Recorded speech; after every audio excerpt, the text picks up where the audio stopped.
In 1986, the International Whaling Commission put into place an international moratorium on commercial whaling, intended to save the whale stocks as a future resource, but culminating instead in a fierce debate of ethics versus economics and head-to-head conflict between member countries. Whaling is an ancient practice, stemming back to prehistoric times.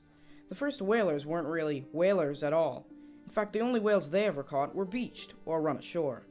The first to venture offshore were Aboriginal peoples, likely from Norway. Their ancient technique involved sneaking up behind a whale in a tiny wooden canoe, thrusting a harpoon into its flank, then closing in and stabbing it. Then the small boat would tow the huge carcass back to shore, where its blubber would be boiled down to oil. The first people to practice actual commercial whaling were the Basques of Spain. They used the same technique, though in the 1200s they built bigger boats that carried the smaller whaleboats further out. The Basques grew rich by trading whale oil and baleen, a hard, horny substance the whale uses to filter krill from seawater.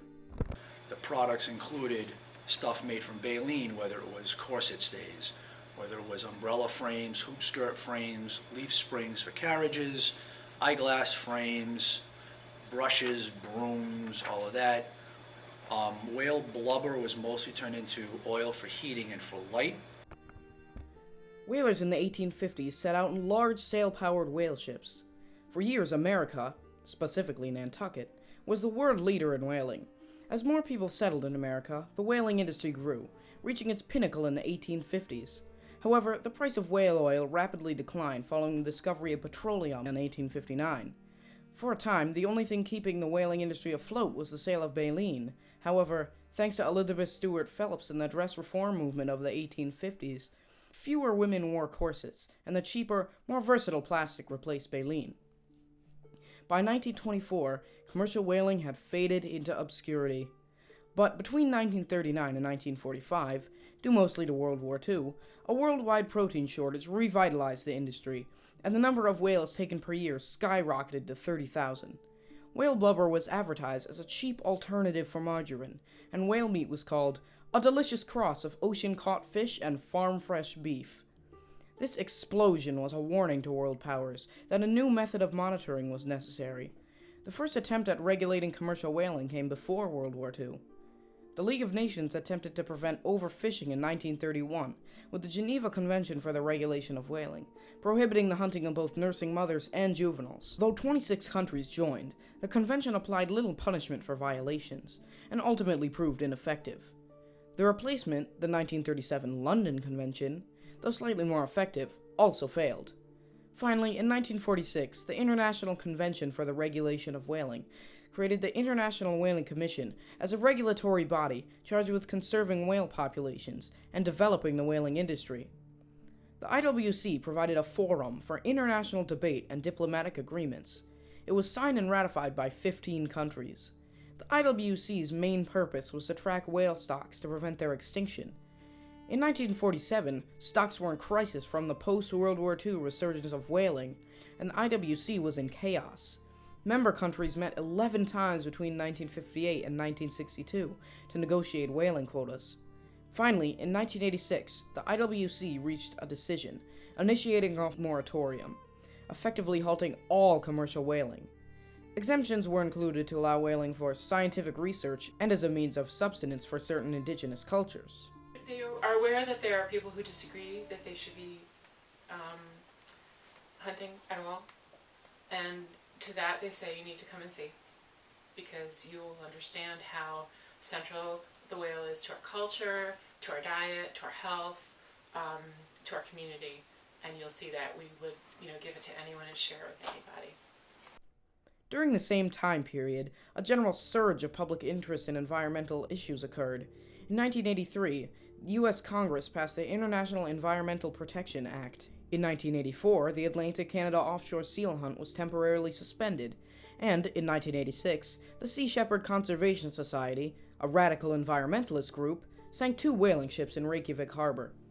Meanwhile, the fishing industry, which had climbed sharply in the late 1970s, began to decline, hitting an all-time low in 1984, when new regulations on net size deprived fishermen of over 25% of profits, and international disputes prevented fishing in an extremely fertile area of the ocean.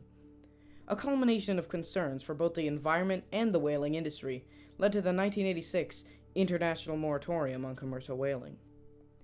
The International Whaling Commission is currently an 88-member commission made up of whaling countries, ex-whaling countries, and countries that have never had a whaling industry.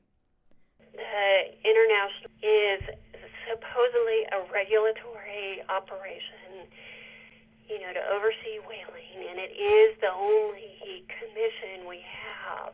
It isn't a perfect system by any means, but it is all we've got right now. During its first 15 years, the IWC has had few effective restrictions on whaling, leading to a peak catch of 66,000 whales in the 1961-62 season. Thanks to a public outcry spearheaded by the World Wildlife Fund, the IWC implemented the new management procedure in 1975 to set quotas based on scientific findings and sustainability. Whale populations continued to rapidly decline, however, and in 1979, the IWC banned large factory whaling ships and made the entire Indian Ocean, a breeding ground for many species of whales, into a sanctuary.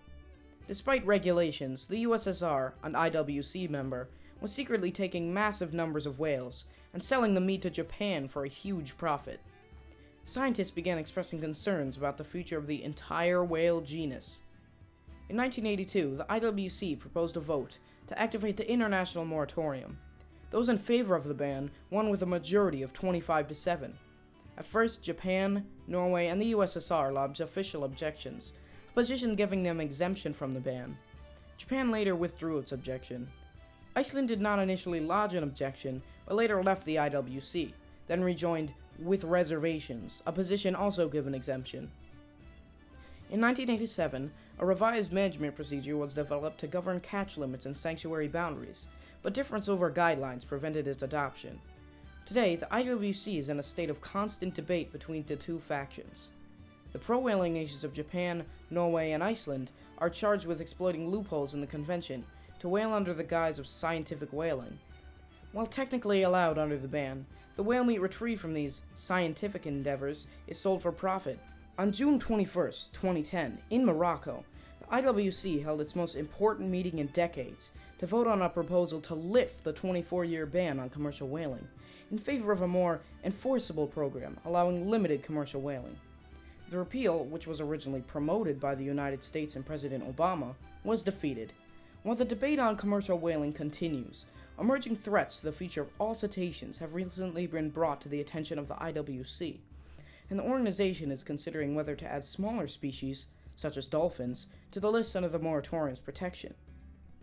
The original purpose of the moratorium, to preserve whale stocks for the purpose of continued fishing, has evolved into a quest to protect an animal which has become a worldwide symbol for environmental conservation. Today, the debate of to whale or not to whale is powerfully fueled by economic, environmental, cultural, political, and emotional concerns.